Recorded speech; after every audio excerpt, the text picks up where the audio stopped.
Okay, so it's my great pleasure to introduce Professor Yann LeCun for tonight's A talk. Yann originally comes from the region around Paris. He did his electrical engineering studies here and received his PhD degree from Pierre-Marie Curie University. And afterwards he moved to Toronto to join Jeff Hinton's laboratory for a postdoc, and afterwards joined the AT&T Bell laboratory, where he worked on a number of important contributions. For example, he worked on convolutional neural networks. And in 2003, he joined NYU as a professor, and later became the founding director of the NYU Center for Data Science at NYU. And in late 2013, he became the director of the Facebook AI lab, and remains part-time with NYU. And he's one of the leading figures in the deep learning movement. And so tonight he will speak to us about deep learning and the future of AI. So please welcome me in welcoming Yann LeCun. Thank you. Thank you for this nice introduction. It's a pleasure to be here.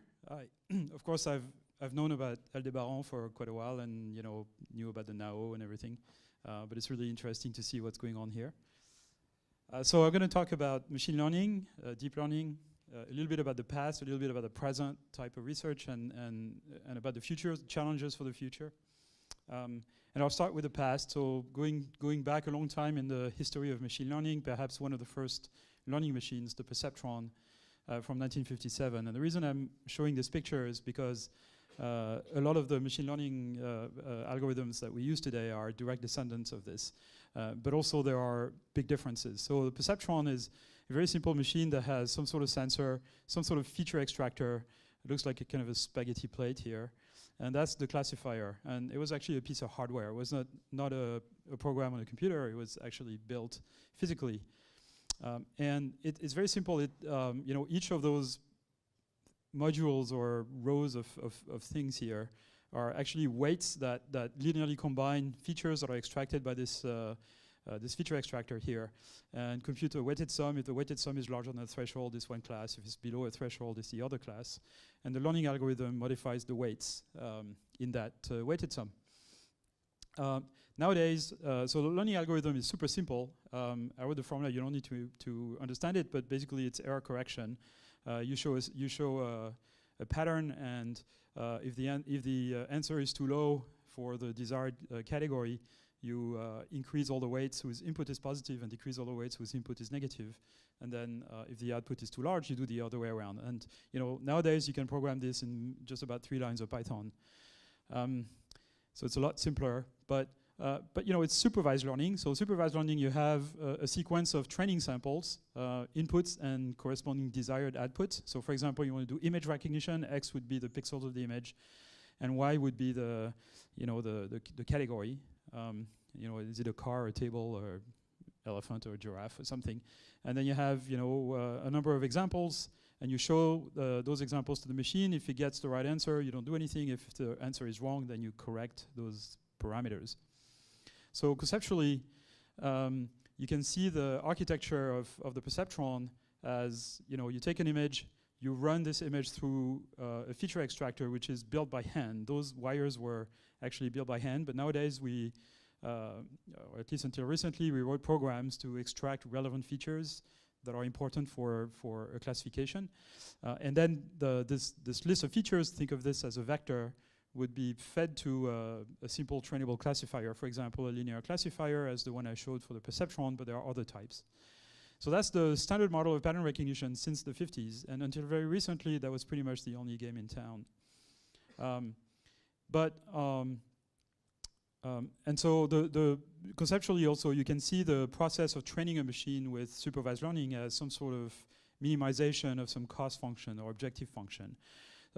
So you can see the learning machine as kind of a function whose input-output relationship is determined by a set of tunable parameters. Think of them as knobs, all right? And you try to find the combination of position of those knobs that minimizes the average error between the output that the machine produces and the output you want. And you can think of this conceptually as minimizing a function, this cost function averaged on the training set with respect to those parameters. It's just function optimization.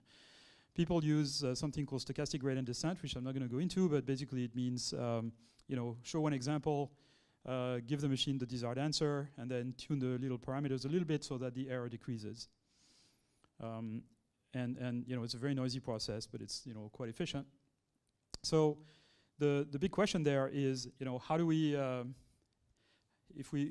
do we build complex machines, if you want, that can solve this problem? And the other big question is, this handcrafted feature extractor is where all the knowledge about the task resides. So a lot of the things that we know about the task we're trying to solve, image recognition, speech recognition, whatever, goes into building this module. And so if we and so that involves a lot of engineering, and a lot of publications in AI pattern recognition, computer vision go into the design of those feature extractors. So one of the big questions is, I'm going to train this machine to classify, say, cars, airplanes, and other objects, and maybe chairs. Maybe it's going to learn to classify correctly the examples I use for training, but what is it going to do on examples it's never seen before? There's a lot of variability in the shape of chairs, and I can't possibly show all possible chairs to my machine when I train it, so what is it going to do when I show it a chair it's never seen? So that's the problem of the generalization ability. That's really the big kind of theoretical question for machine learning. And it's kind of, there are theoretical results that shows that machines under certain conditions can actually do a decent job on images they've never seen before, examples they've never seen before. Okay, so in reality, in the kind of modern machine learning systems, particularly the deep learning ones, we have machines that have hundreds of millions of adjustable knobs in them, parameters, like the weights in the perceptron. Very often we need to train them to classify thousands of categories. We can use millions of training samples to train them, and each recognition takes billions of operations. So the big neural nets that we use these days are pretty complicated, and some of them require a few billion operations just to compute the output from the input. Not something you can do on a at-home CPU, right? You need some sort of GPU or something like that to do this in any reasonable speed. So it's a very, very large-scale optimization problem that we have to solve, and that, of course, comes with basic problems. Okay, so this basic model of pattern recognition, which has been kind of dominant until very recently, is being completely transformed nowadays with deep learning. And the idea of deep learning is you build your machine not by a fixed handcrafted feature extractor followed by a simple classifier, but you build it as a cascade of modules, all of which are trainable. So you feed the pixels, the raw pixels of the image to a module that you can think of as kind of a low-level feature extractor, and it's going to transform those pixels into some sort of slightly more abstract and high-level representation. Maybe it's going to detect simple motifs on the input, and then the combinations of those motifs will be used to detect higher level configurations, parts of objects and things of that type. But the point is, all the layers are trainable. So we sometimes call this, we of course call this deep learning, but sometimes it's called end-to-end learning, in the sense that the entire chain of processing is trainable. That's really all there is to deep learning. It's deep because there are many layers in it. And so why does that work? It works because the world is compositional. What that means is the natural images are composed of basically combinations of objects, and a scene is kind of a combination of objects. And then objects themselves have parts, and parts are formed of elementary features, maybe contours or textures and things like this, and ultimately pixels. And so there are ways to describe an image that's kind of hierarchical, where you go from pixels to edges to motifs to parts of objects, etc. And so the depth of the architecture essentially captures this compositional nature, where the low-level detectors will detect very simple motifs like oriented contours or color blotches, and then those combinations of those are assembled to detect things like circles and corners and gratings and various other things. And then combinations of those are learned to detect parts of objects, etc., right? So that's what makes the world understandable, the fact that it's composed of combinations of simpler parts, essentially. This kind of compositional nature, hierarchical compositionality is not just true for images, but it's also true for text, for speech, and for just about any natural signal that you can think of, for actions, for just about anything. It's just what makes the world understandable. Otherwise, it would be completely kind of random. It would look random to us. And if you look at the architecture of the visual cortex, it's very much hierarchical as well. In fact, a lot of the architectures I'm going to tell you about are inspired a little bit by the architecture of the visual cortex, very loosely, but a bit. And so to recognize everyday objects, simple objects, the signal goes from the retina to the lateral geniculate nucleus, and then the back of your brain where the sort of primary visual cortex areas are located, and then kind of goes all the way up to the sort of side of the brain, the infratemporal cortex, where object categories are represented, regardless of where they appear in your visual field and what position they are in and things like that. So it's very much hierarchical as well. It's got multiple layers. It's very, very fast. In the human brain, the process of recognizing everyday object takes less than 100 milliseconds. There's barely enough time for spikes to travel through those various areas to get there. So there's probably very few effects of feedback and reasoning and things like that to interpret everyday scenes. But it's hierarchical, there's no question about it. So, so this idea of using multiple layers in a learning system, of course, goes back a long time. Already people working on the perceptron had the idea that, the salvation was in using multiple layers. But the problem is how you train them.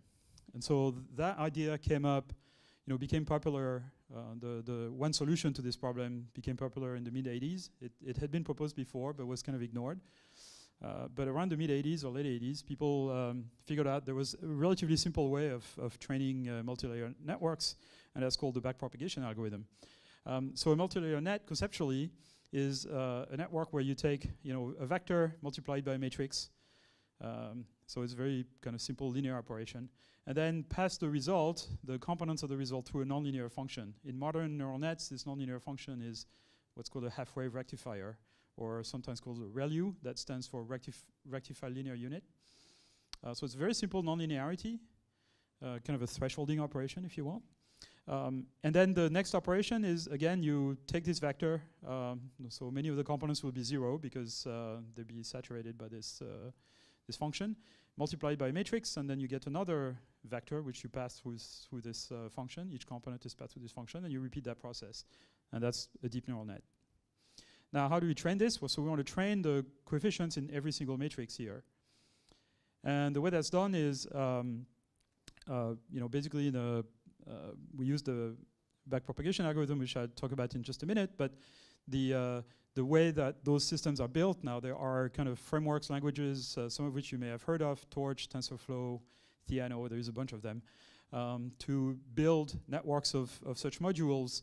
So the linear module is the one that multiplies a vector by a matrix. The ReLU is the one that does this nonlinear transform. There are other modules to compute distances between outputs and of the system and the desired outputs and the various types.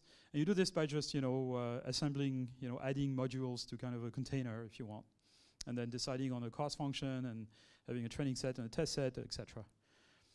So the backpropagation algorithm is a very simple method that consists in essentially figuring out in which direction should I tweak each of the parameters of each box in such a way as to reduce the error for this particular sample I'm looking at right now. And it's basically a practical application of the chain rule, règle de dérivation des fonctions composées en français. So chain rule is just the idea that if I know how changing a particular variable here will affect the cost function, which is represented by this gradient vector. So this is a vector of the same size as this guy coming out of this box, which indicates for each component of this vector how the cost function would be affected if I change the input by a small quantity. It's just, it's a gradient. So if I know this vector gradient with respect to the output of a module, I just need to multiply this by what's called the Jacobian matrix of this box, which is the matrix containing all the partial derivatives of every output of the box with respect to every input, to obtain this vector, which is how this guy would affect the cost function. And so I can backpropagate those gradients all the way through, and with a very simple kind of basically automatic procedure, as long as I have the graph of the modules and that every module knows how to multiply a gradient by its Jacobian, I can propagate the gradients. I can also compute the gradients with respect to the internal parameters of that box, and that allows me to compute the, how to change all the parameters, all the knobs. So basically, I can very easily compute, in which direction and by how much should I change all the knobs so as to reduce the error at the output. Very simple concept, just gradient descent.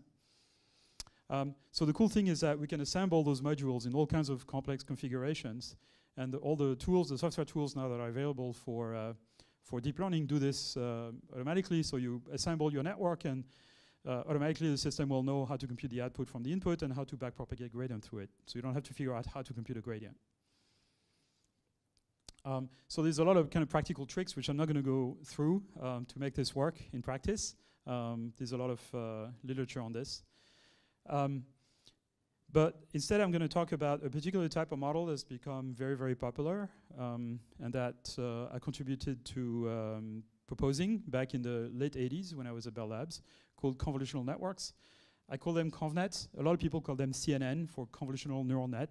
I don't like using this acronym because if you type CNN on Google, you don't get neural net things. You get random news. So I prefer to use that. But many people, particularly in the computer vision community, call them CNNs. Okay, so that's a depiction, an animation that shows the internal working of a convolutional net for recognizing handwriting, handwritten digits in this case. So a convolutional net, again, is composed of layers. Each layer is divided into planes. Each pixel here corresponds to the activation of a particular unit in one of those planes. And the gray level corresponds to how activated the unit is. And each unit in one plane looks at a small neighborhood on the previous plane. And as you go up the layers, there's two types of layers, what we call convolutional layers and pooling layers.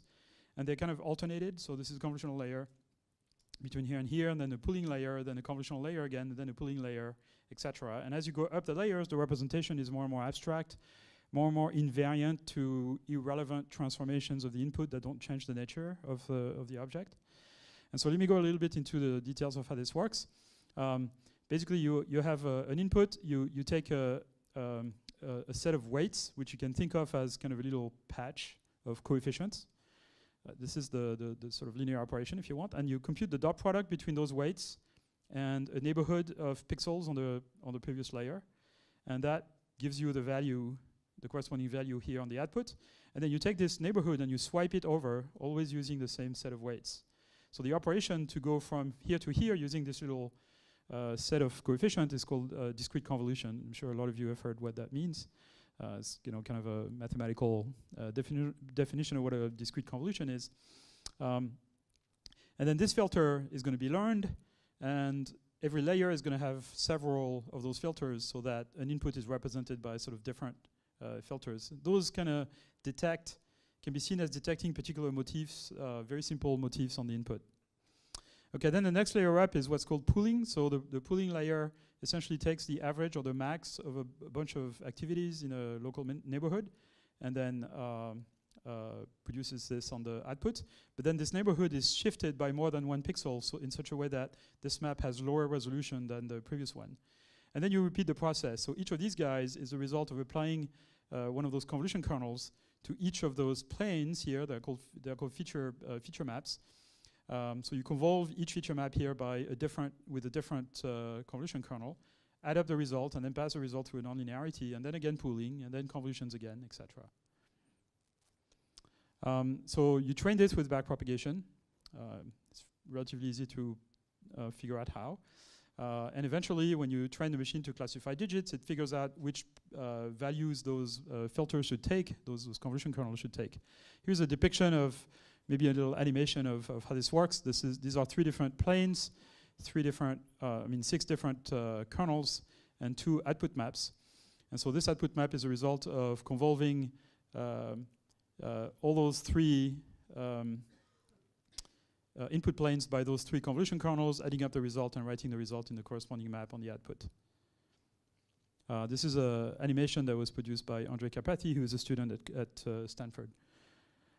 This idea, this kind of architecture actually comes from neuroscience. There's classic work in neuroscience from the 60s where these two guys, Hubel and Wiesel, they actually won the Nobel Prize for this, proposed an architecture for the kind of low-level visual cortical areas. And what we call convolution, the units in a kind of a convolutional layer, they call that simple cells. And then the kind of pooling layer, they call that complex cells. And back in the 80s, a Japanese gentleman by the name of Kunihiko Fukushima kind of proposed a model called the neocognitron that kind of used this idea, and he demonstrated that the system could actually do recognition with some invariance, but he didn't have the backpropagation algorithm, so he had to use some sort of complicated unsupervised learning algorithm that was very unstable.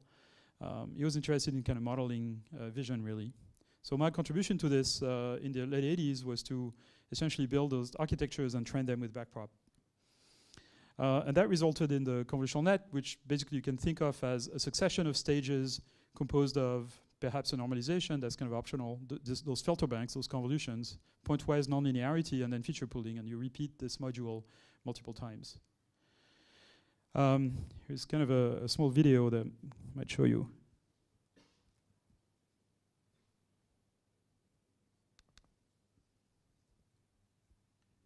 This is a younger version of myself at Bell Labs, putting my phone number, no longer operating, under a camera, hitting a key with my finger, and then those characters are isolated by the system's very simple image processing, and then fed to this neural net that does the recognition.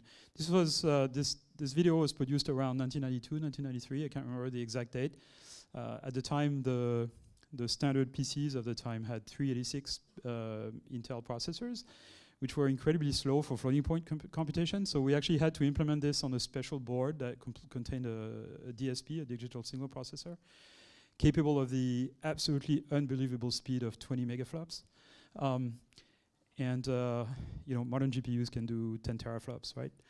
So, but that was kind of pretty cool. This is Donnie Henderson, or lab engineer, and Rich Howard, who was the director of the organization my department was in.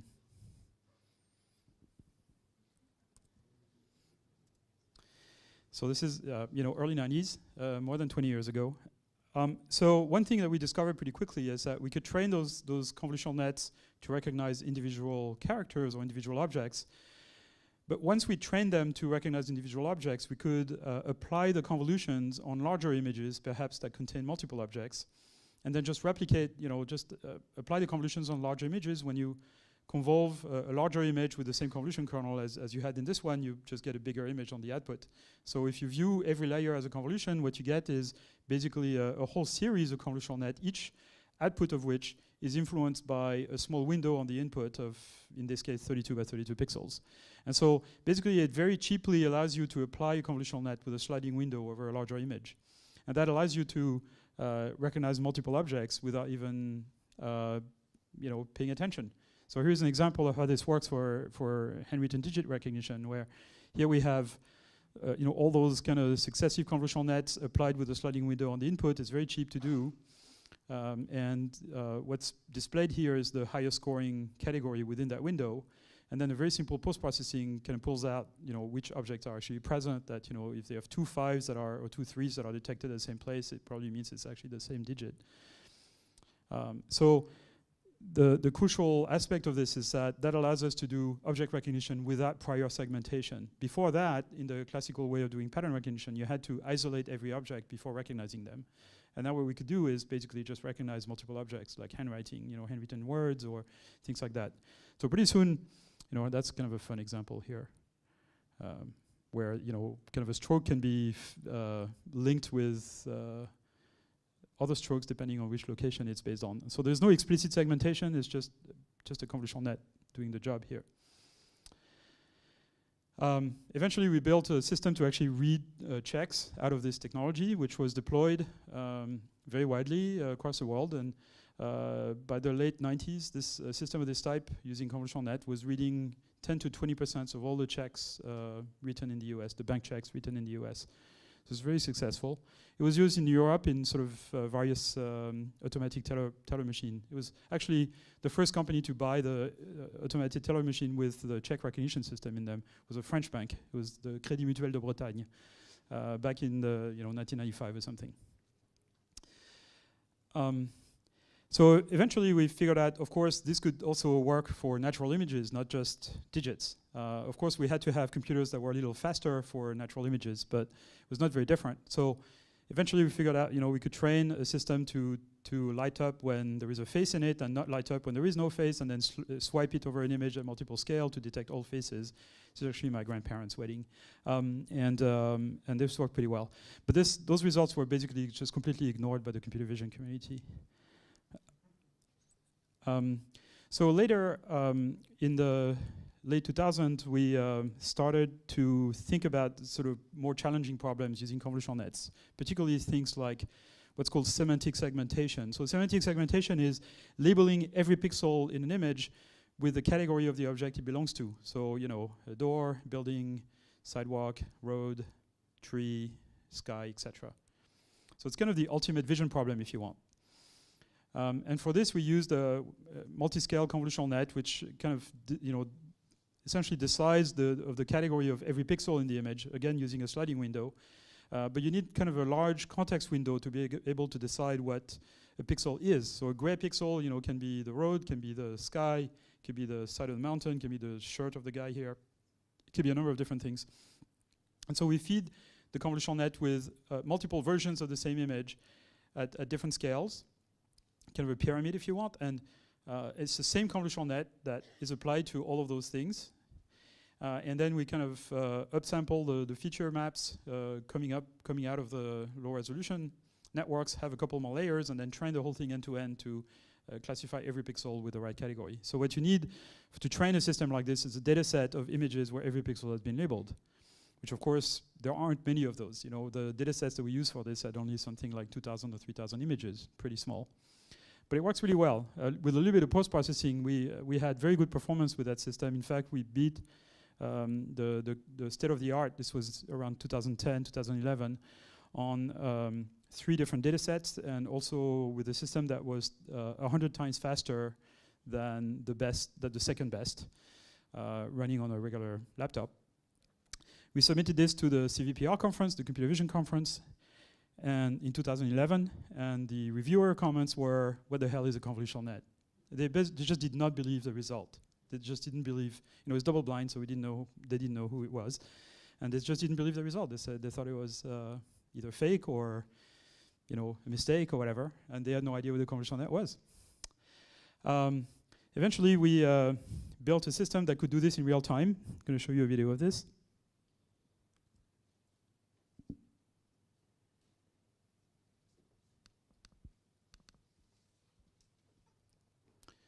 So it could do this at about 20 frames per second, where we could grab a kind of panoramic image and kind of stitching so it's guy from a lab riding a bike has got a helmet with USB cameras on it, so it looks like horns. And basically it labels every pixel. There is some mistakes. It's kind of stupid sometimes, but it sort of works. And again, it's only trained on something like 2,000 or 3,000 images. Sometimes, so this is in the middle of Manhattan, in fact, the NYU campus, and sometimes it classifies some of those gray areas here as desert or sand, beach, basically, desert.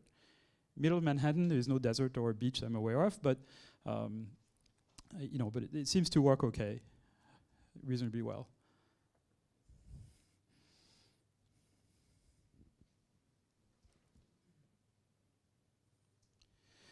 So this is sort of more directly related to robotics and maybe of more interest to some of you. We kind of use this technique for labeling every pixel in an image to build a vision system for a mobile robot, a robot that drives itself in nature. So not for driving on roads or anything, or inside, but outside. And so for things that are nearby, you can use stereo vision to figure out whether something sticks out of the ground and is likely to be an obstacle, or whether something is flat. But stereo vision only works up to about 10 meters. Beyond 10 meters, stereo doesn't work. You don't have enough baseline between the cameras for the parallax to work. And so we trained a convolutional net to label every pixel in the image as to whether it's traversable or not, using labels produced by stereo, actually. But then we can use it, we can apply it to a single image. And the thing can really do a good job at figuring out what obstacles in a distance are, and that here there's probably a thing you can go through, and here you can follow the path and things like that. So that works pretty well. It was a convolutional net, relatively small, running in real time on something like a Core Duo, vintage 2006 CPU. So nothing very, very fast. But really, one of the problems that people were interested in computer vision was the ability of recognizing objects. So things like, object categories. But back in the mid-2000s, the data sets for recognizing objects were very small. So something like the Caltech 101 had 101 categories, but only 30 training samples per category. It's a very, very small data set, 3,000 images. And there is no way you can train a convolutional net to do a good job with so few examples. And so we tried to do that, and we were getting really awful results. Something like, half of the accuracy that more classical approaches would produce. Eventually, we almost matched the sort of non-learning based system, but we never kind of broke records with that. And the reason was simply that the data sets were too small. And then in 2012, two things happened. One, a data set was proposed, was made available called ImageNet, which has 1.2 million training samples. And the second thing is, it became easy to get our hands on GPU cards that were capable of over 1 trillion operations per second, 10 to the 12 operations per second. And so this data set had 1.2 million training samples, 1,000 categories, and you had to use very large convolutional nets and GPU implementations for that to work. And the first people to kind of succeed in doing this, if you want, were our friends at University of Toronto in Jeff Hinton's group, Alex Krzyzewski and Ilya Sutskever, who were students with Jeff Hinton. And so they implemented a convolutional net on the GPU and then figured out how big it had to do for this to work. And they got amazingly good results. It was a very large network with something like, almost 1 billion connections, several hundred million parameters, 8 layers or something like that. Since then, people have proposed networks that are much bigger and have many more layers. And the interesting thing is that this system was able to get error rates on the order of 15% error on the ImageNet dataset, top 5, which means an error. You count an error if the correct answer is not in the top 5 that the machine proposes among the 1,000. And the current state of the art before that was actually more like 26% error. And so it was such a huge difference that people in the computer vision community started to pay attention to convolutional net and say, look, this works really well, and there's no way we're going to be able to catch up. So we're all going to switch to using convolutional net. So only 1 year or 1.5 years after we would get a review on the paper saying, what is a convolutional net? People basically starting to switch to using convolutional nets, and basically convolutional nets took over the world. The error rate went down really quickly after that. A couple of years later, now we are down to something like less than 5% error actually on this data set. And this is the non-neural net kind of version. This was the first convolutional net, and then the next year almost everybody used convolutional nets, and then the year after that there was nothing else left. And every time the error rate decreases. So there's very, very quick progress brought about by just a lot more people kind of working on this and having ideas. And people have proposed architectures that are kind of very strange, and they tend to become deeper and deeper. So the old convolutional net I showed you from the 90s had 5 to 7 layers. The AlexNet had 10 or so. VGG, which was proposed the year after that by Oxford, had 20 layers or 19 layers.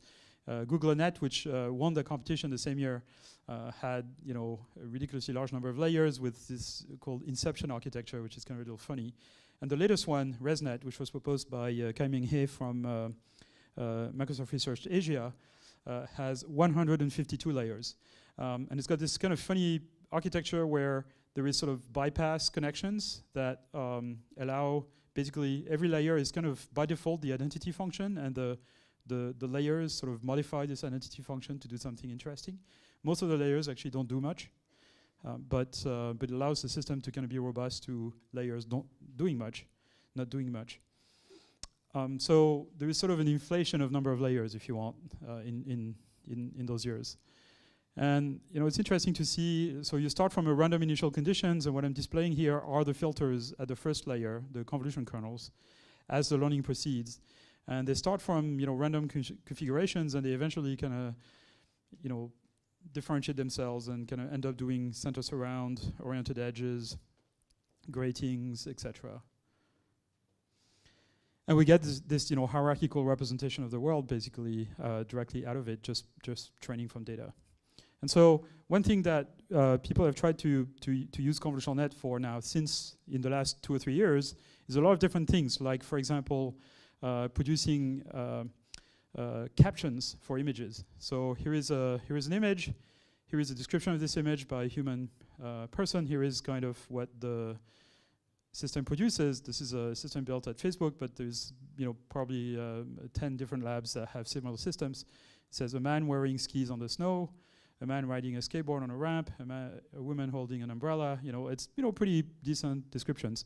It's actually less impressive than it seems, because the set of possible sentences that are present in the data set is actually relatively small. So it's relatively easy for the machine to produce a sentence that kind of makes sense. But so it's not. It doesn't completely solve the problem. There's a lot of images that you show to the machine, and it kind of produces complete garbage. But it works well enough that there is a service that was deployed by Facebook just last week that essentially produces description of images for the blinds, for visually impaired. And so if you're blind and you want to use Facebook, there's basically a system that will just vocalize a description of the images that are posted by your friends. It's pretty useful. It's also, of course, useful for kind of generating indices and doing image search and stuff like that. So one application that also is used at Facebook is for face recognition. So if you live outside of Europe, when you post a picture on Facebook with your friends' faces are recognized, and they are alerted that a picture of them has been posted, that you posted a picture with them. This feature is very useful to a lot of people, but it's not activated in Europe, just because people in Europe are kind of not entirely comfortable with the idea, so we just don't activate it. But basically, it's a convolutional net. So we take a face and we locate some of the key features of the face. We map kind of a 3D-ish model on this, which allows us to kind of rotate the face as if it was frontal. So even though the face doesn't look directly at the camera, here we can sort of transform it so that it's as if it looks at the camera. And then we feed it to a convolutional net, which is trained on lots and lots of different faces, and it works amazingly well. It actually uses a technique here called metric learning. So metric learning is a technique by which you show 2 images of the same person, you run them both through the convolutional net, and the convolutional net produces 2 vectors, and you say, I want those 2 vectors to be the same, or very similar, okay, because they're 2 images of the same person. And then you run 2 images of different people through the convolutional net, and then you tell the machine, I want those 2 vectors to be different from each other, to be far away from each other. And what you get in the end is a convolutional net that produces vectors corresponding to faces where Euclidean distance corresponds to identity. So the distance of one vector to another basically determines how likely the corresponding images are from the same person or not. And that works really well. This is a technique that was proposed by 2 of my students, Sumit Chopra and Raya Hetzel, back in 2005, 2006, and we called it Dr. Lim, dimensionality reduction by learning an invariant mapping. It sounds like a James Bond movie, like Dr. No or something, but it works pretty well. So one application that people have been interested in a lot is not just recognizing objects, but also locating them. And there is a very simple way to do this. The same way I explained we can do face detection is by taking multiple resolution versions of the image, swiping the network with a sliding window over it, and then what we get is a heat map. This is the heat map for the category bear. And so all the detectors that see the bear or part of the bear kind of turn on at this scale. And they turn on less at the finer scale. And so you can use this to kind of locate the bear. There's another trick to kind of get the machine to not just produce a detection for the bear, but also an estimate of where the bounding box for the bear would be. So 4 of the outputs of the network are actually kind of a prediction of a bounding box. And it's trained simultaneously with the categorization. And so eventually you can combine all those things to kind of identify and locate the bear. And it works pretty well. and you can use this, of course, to do things like identify the pose of a body by training detectors to detect shoulders and elbows and wrist and head and things like that. But this has made a lot of progress over the last year with a technique we call deep mask, where we train a convolutional net not just to identify the main object in the picture, but also to generate a mask of that object. So here the main object in the picture is this elephant, and we kind of generate a mask of this elephant. So that requires to have a data set where every object has been outlined, but there are data sets of this with a few examples that you can use.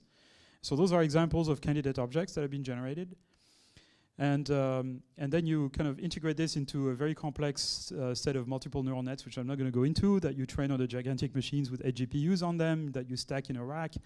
It's called Big Sur. It's kind of our deep learning engine, if you want, at Facebook, using distributed stochastic gradient algorithm, something called EASGD. And you get things like this. So this is an image, and that's the result produced by the system, where it recognizes the boats here, out there, the person, the skateboard. There's a piece of a person here that's recognized, cell phones, laptops, etc. Even if there is, chicken wire in between, you get the people that are detected properly, even if you see the top of them. That's a pretty amazing one, I think. So this guy actually is detected properly. Frisbee is identified. Broccolis, this Chinese dish. You can, if you don't like broccolis, you can have, an owl kind of pick out the broccolis out for you. There are mistakes. That's not a baseball glove.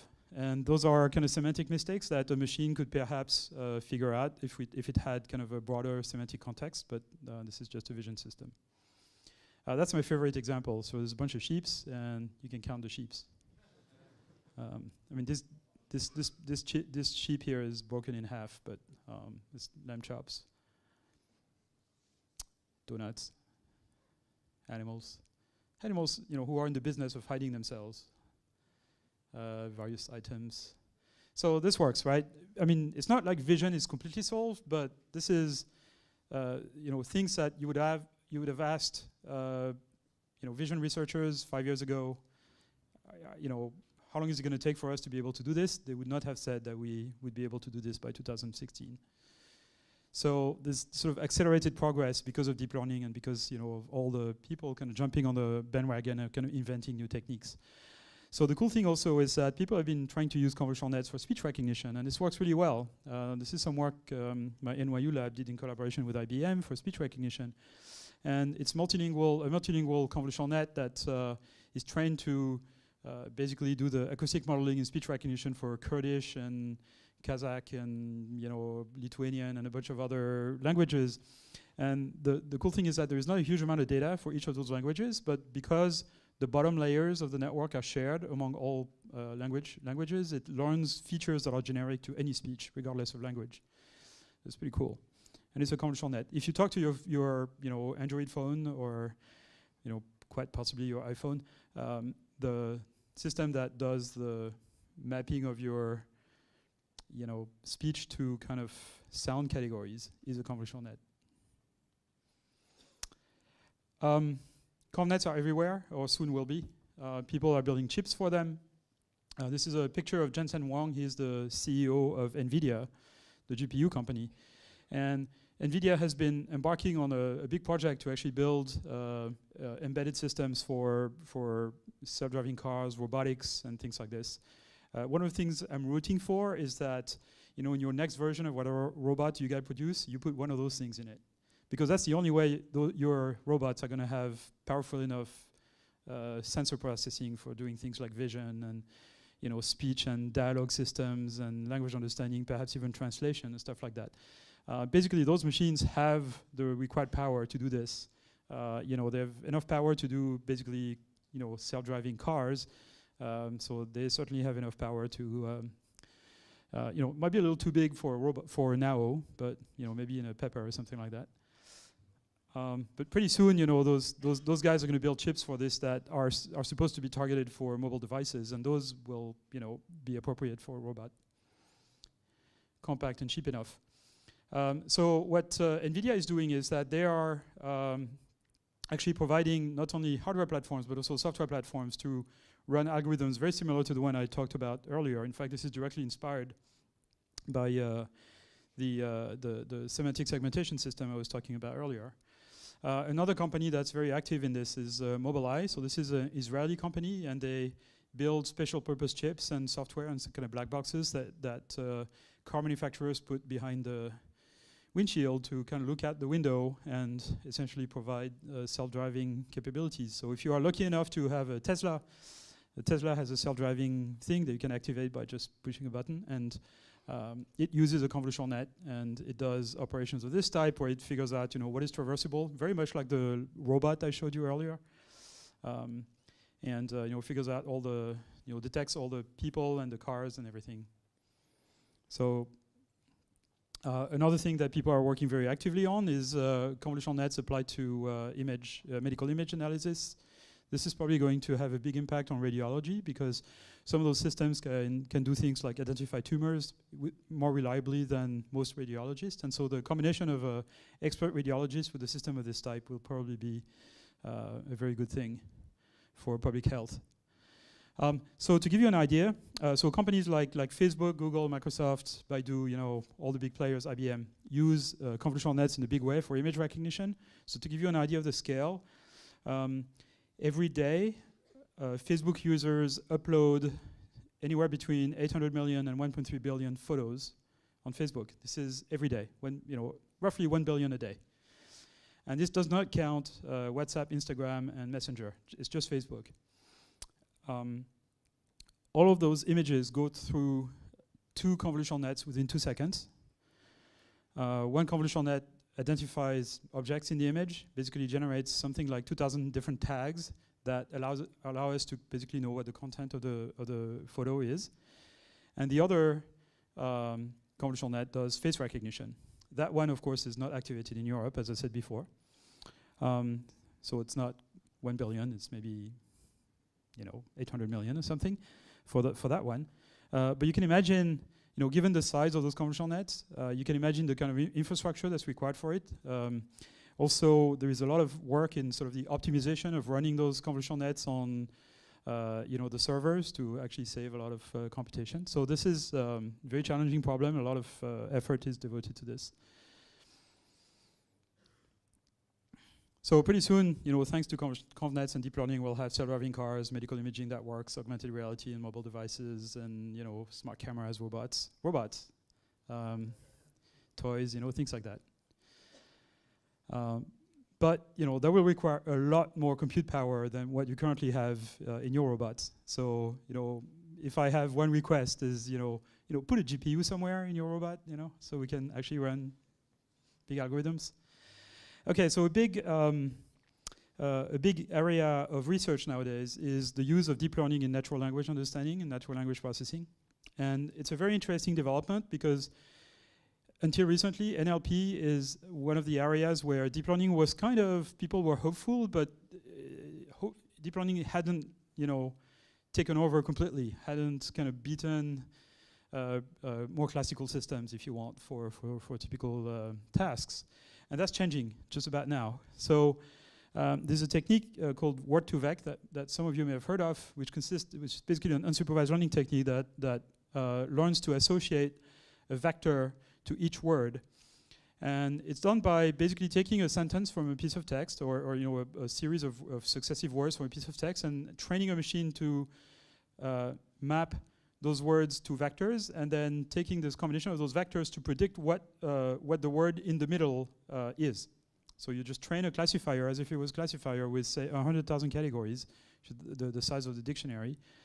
Tell me what word would be in the middle here if you read all the words on the side. And in the process of doing this, the system kind of learns really good representations for word. This was actually pioneered by Yoshua Bengio at Montreal and Ronan Colobert and Jason Weston, where they were at NEC back in the late 2000s. Both of these guys are now at Facebook. And then there is a technique called word2vec invented by Tomasz Mikolov, who at the time was at Google, who is now at Facebook, also to which is this technique.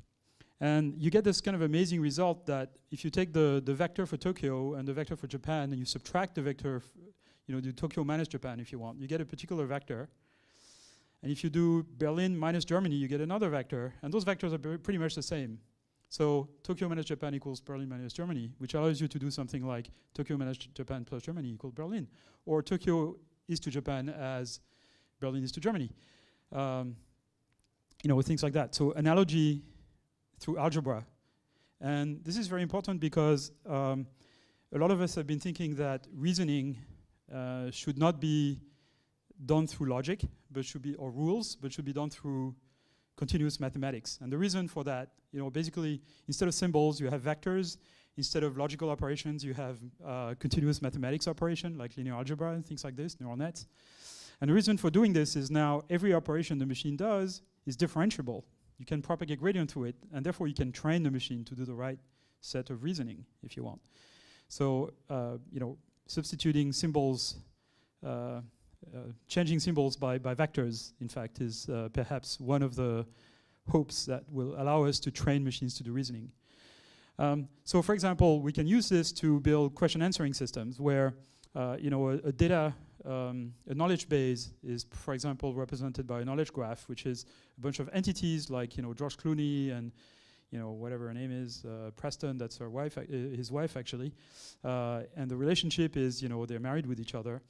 Clooney is also an actor, and he played in Ocean 11, all that stuff, right?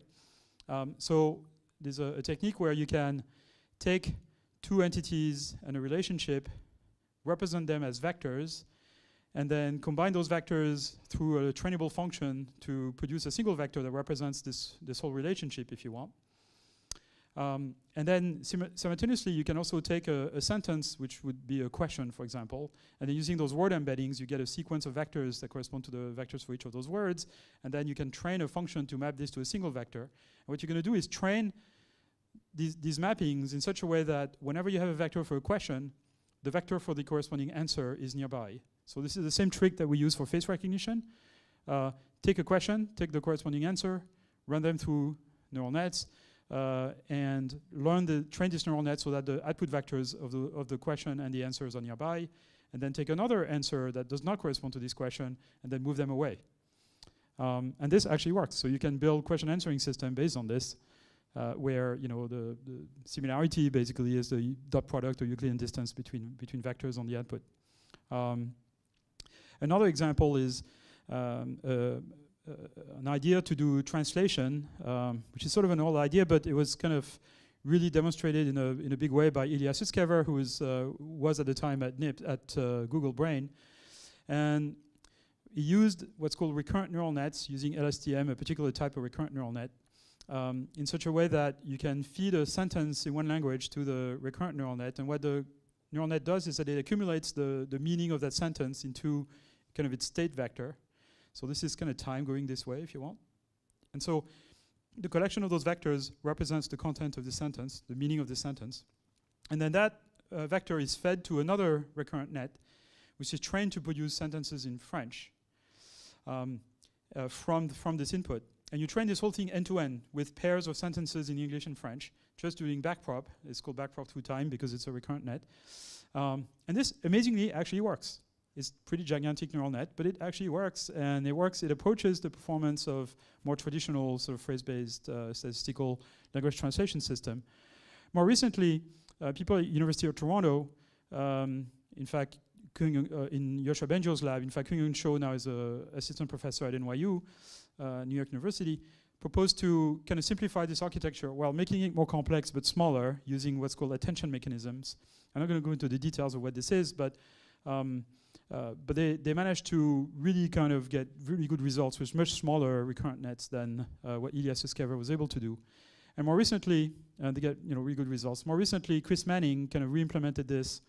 So he's at Stanford with a student, re-implemented this method, attention-based encoder-decoder recurrent neural net for translation, and actually won a translation competition with that. So now we are in the situation where the best system in the world to do translation actually is a recurrent neural net trained end-to-end. And that's a very important event because that means Now it's over. Translation is going to be done by neural nets. They are a little expensive now to run on sort of practical services to scale them up to all the users for Google and Facebook, but it's going to happen within the next year, most likely. So a generalization of this is something called memory augmented network. So it turns out recurrent nets are really bad at remembering things. And I'm not going to go into the details of what that is, or of why that is. Yoshua Bengio had a theoretical paper about this in 1994, but basically recurrent nets, despite the fact that they are designed to remember things from the past, a long time in the past, they are actually not very good at this. And so one proposal which goes back quite a bit of time is this LSTM architecture, long short-term memory, which was proposed by Sepp Ohrheiter and Jürgen Schmidhuber in Switzerland to kind of essentially allow recurrent nets to remember things by default, so that things would not kind of vanish, information would not vanish by default in a recurrent net. It was a pretty cool idea. It's actually used pretty widely in those translation systems, among other things. But a more recent proposal is by Jason Weston, Sumit Chopra, and Antoine Borde at Facebook called the Memory Network. And another proposal by Armand Joulin and Tomasz Mikolov, also at Facebook, called Stack Augmented Recurrent Nets. And then a proposal that's slightly different, but with the same kind of motivation, called Neural Turing Machine, proposed by DeepMind just about the same time. In fact, this paper, I think, came out on arXiv 3 days after that one. So the idea was in the air, and everybody was working on it, basically. And the idea is to have a recurrent net that's augmented by an associative memory. And the associative memory looks very much like a kind of a soft RAM circuit, if you want. So basically, you take a vector. It's viewed as an address in a memory. And so that vector is compared with a bunch of keys, kind of like in a hash table. And the way you compare them is using a dot product, right? So you do the dot product between this vector and all those vectors. This is like a matrix vector multiplication, basically. You get a bunch of scores. You pass that through a softmax. So a softmax is this operation. It takes every value, passes them through an exponential, and then normalized by the sum. So you get a bunch of numbers between 0 and 1 that sum to 1. Those are coefficients. And then to read the memory out, you compute a weighted sum of the values in the memories, weighted by those coefficients. So if this vector is close to, aligned with one particular vector, let's say this one, and not aligned with any of the other ones, let's say it's orthogonal to all the other ones, then this score will be 1, the other one will be 0, and what will come out of the memory is just this vector. So that's just like a hard RAM circuit, if you want. But because it's soft, you can backpropagate gradient to that, and you can train this memory to actually remember things, store things that are useful in the context of a complex process. So there's an architecture called the end-to-end memory network, and I'm not going to go into details of how this works, but basically it's a kind of an unfolded recurrent net that accesses this memory multiple times. And if this memory contains facts about a particular situation, like a sequence of things that happen in a story, then a system like this can be trained to answer questions about that story. And a very nice example of this is this, where you have here a 15-sentence version of the Lord of the Rings. It's basically all the events that occur in Lord of the Rings that are of any interest. And then you don't want to read the last 4 if you haven't read the books or seen the movie, because it's a spoiler. But then you get the machine to read this. It's going to store all those facts in its memory, and then you can ask questions like, where is the ring? It's in Mount Doom, and where is Bilbo now in Grey Heavens, etc. So it's a really cool thing. We're not to the point where we can read all of Wikipedia and then answer any question contained in Wikipedia. But that's a pretty far away goal, but that's one of the things that we might be able to do in the next several years. And this thing can answer a fairly complex question, like Brian is a lion, Julius is a lion, Julius is white, Bernard is green. What color is Brian? If you think that all lions are white, then Brian is white. Or Mary went to the den, Mary went back to the kitchen, John went to the bedroom, Mary discarded the milk. Where is the milk? Where was the milk before the den? Maybe in the hallway. The answer is actually not contained in this thing. But so things like that systems like this can do. And now there's a lot of work on actually training recurrent nets augmented with memory, possibly, to actually learn algorithms. So you demonstrate an input and an output, and there's some algorithm that produces the output from the input, and you show several examples, and the machine figures out what the algorithm is using backprop. It works in simple situations, but it's kind of pretty amazing you can do that. Okay, so now I'm getting to the future. So what are the obstacles to progress in AI? The main obstacles, and these are, some of those things are very personal opinions that may not be shared by the entire deep learning or AI community. So in my view, I think there are kind of three things that are missing, three obstacles. The first one is, I just talked about it, how to integrate deep learning with reasoning, attention, planning, and memory. So this is things that are, the projects I just mentioned are basically along this direction. Of course, this would be very interesting also for robotics and control and things of that type. Second one is integrating supervised and unsupervised reinforcement learning into a single algorithm. Right now, those are kind of different modalities and different algorithms, and I don't think it should be that way. And the third one, which I think is the most important one, is finding effective ways to do unsupervised learning, or rather, I should say predictive learning. When I say unsupervised learning, the kind of general public, has the wrong idea about what that really means. So it's like, you mean robots can kind of learn by themselves and will take over the world and things like that? No. Anyway, so basically there are those three types of learning. Reinforcement learning, admittedly, this is a very narrow definition of reinforcement learning, but it's the definition I will use, is the situation by which you tell the machine whenever it makes an action, whether this action was correct or not, but you don't tell it what the correct action is. So if the machine has a spectrum of possible outputs it can produce, the only thing you're telling it is whether the output it produces was right or wrong. And maybe, it's some sort of continuous reward that you give it. But basically, the machine only gets a scalar out of the environment or out of the trainer.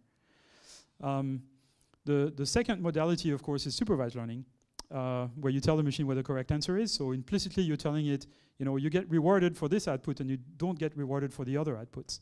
And then the last one is unsupervised learning. That's basically predicting, learning to predict how the world works, observing the world and, getting the machine to tell you what's going to happen next. And the bad news is that most of the learning that humans and animals do is unsupervised.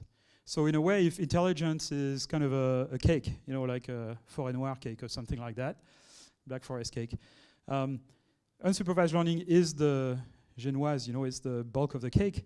Supervised learning is the icing on the cake because the machine doesn't get a huge amount of information from the environment. And reinforcement learning is the cherry on the cake because there's very, very little information the environment provides to the machine in that case. And so we are in the embarrassing situation where we know how to make the icing and the cherry, but we have no idea how to make the cake. And that's kind of embarrassing. It's sort of like, physicists who study cosmology and they can't tell you what 95% of the mass in the universe is. It's dark energy and dark matter, and they have no idea what it is. It's kind of the same situation here. Unsupervised learning is the dark matter of AI. All of the things we learn about the world when we're babies, we learn unsupervised. We learn the world is three-dimensional. We learn that objects exist even if we don't see them. We learn, that's called object permanence. We learn that certain things cannot happen in the world, and if they do happen, they are either scary or really funny. This guy kind of is rolling on the floor from this magic trick. We learn how the world works by just, observing it and predicting what is going to happen next. And that's really what unsupervised learning is about. And I think it's the secret to acquiring common sense. So we don't have machines that have common sense. If you close your eyes and I say, Bernard, John, whatever, Bernard picks up his bag and leaves the room. You can infer that a lot of things have to happen. Bernard probably has to stand up and extend his arm, open his finger, pick up his bag, walk. He's probably not going to fly. He's probably going to have to go to the door and maybe open the door. He's not going to go right through the door. And so there's a lot of things because you know how the world works. There's a lot of constraints about the physical world that you've learned by just living in it. And that's what allows you to kind of fill up the blanks with just a few words. And that's what we can't do with machines today because we don't know how to do unsupervised learning. So unsupervised learning, basically the technical problem there is the following. We observe the past, we can predict the future, but the future, there's a lot of different things that could happen, which I symbolize by this kind of manifold of possibilities here. And then you let time pass by, so you make a prediction here, and you let time pass by, and it turns out the world does this. What you predicted was perfectly fine. It was on the manifold of possibilities, but the world just happened to do this because of things you could not predict. And so what you want is you want a function, you want a way of training a machine in such a way that if it makes a prediction that is on the set of plausible things that could happen, even if it's not the thing that actually happened, you don't want to punish it for it.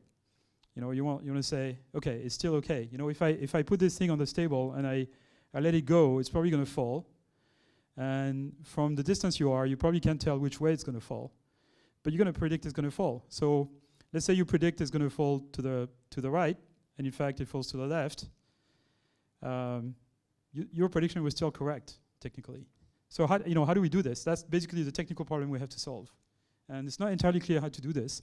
One approach is what's called adversarial training, and that's what I'm going to end with. So adversarial training is this really, really cool idea, and it's very new, and a lot of people are really excited about it, is you basically train the loss function. So essentially you don't know what this manifold looks like, so you need a trainable function to tell you whether a point is on this manifold or not of possibilities. And that's going to be another neural net. So now this is this neural net. This neural net is trained to produce 1 or 0, or some number. And if the number is 0, that means whatever is fed to it is on the manifold of possibilities. If it's not, then it's not. And the way you train this system is that you have a training set of images, and you train the discriminator to tell 0 because those are real. But then you also have another neural net generating images from a set of random numbers. And whenever it produces an image like this that you show to the discriminator, you tell the discriminator, tell me it's fake. Okay, so produce a large output. But the point is the generator actually trains itself to fool the discriminator, and it can do this by being fed the gradient of the output of the discriminator with respect to the image. So it can adjust the image so as to fool the discriminator as much as possible. And if you do this, you can generate images that are absolutely amazing. So these are, this is work by Alec Radford and his collaborator. They're in a startup in Boston, and Sumit Chintala, who is at Facebook. And basically what they train is some sort of convolutional net-like network to generate images, not recognize them. You feed it random numbers. It's been trained on images of bedrooms. You feed it a bunch of random numbers, and out comes an image of a bedroom. And those are generated images from those random numbers. And they look perfectly fine. They all have a bed. They all have windows. They have dressers. They have things in it that look like things that should be in a bedroom. And it's completely amazing that it works at all, but it works really, really well. So that's very impressive, very surprising. They put the code in open source on GitHub, and then people kind of trained it on random things like manga characters. So these are artificially generated manga characters by interpolation in this feature input random numbers. And so by continuously varying them, you can generate manga characters that kind of change continuously. You can do things similar to what we did with Germany and Tokyo and Japan, but now with images. So you take the vector corresponding to a man with glasses, subtract the vector of a man without glasses, add a woman without glasses, and you get a woman with glasses. I mean, that's just astonishing that it works. And you can do this also with physics. I'm going to skip this because I'm out of time. But the last thing I'm going to mention is how you can do this to train what we call forward models of the world, which are systems that basically predict what's going to happen in a video. So you train basically a multi-scale convolutional net to observe a few frames in a video and then train it to predict what's going to happen next in the video. And if you train it supervised with least square or something like this, you get very blurry predictions. They're blurry because there's a lot of possible things that could happen in the world, and the best thing the machine can do is predict the average of all the possible things that could happen, and that's just a blurry image. So it doesn't work. But if you use adversarial training, so these are the 4 frames that are observed. This is the ground truth. This is what actually happened in the video. This is what the system predicts if you train it with least square. And this is what the system predicts if you train it with this adversarial training technique, where the cost function basically is trained as part of the process. And that works kind of decent. You can predict where billiard balls are going to go, and you can do things like that. So This is my last slide.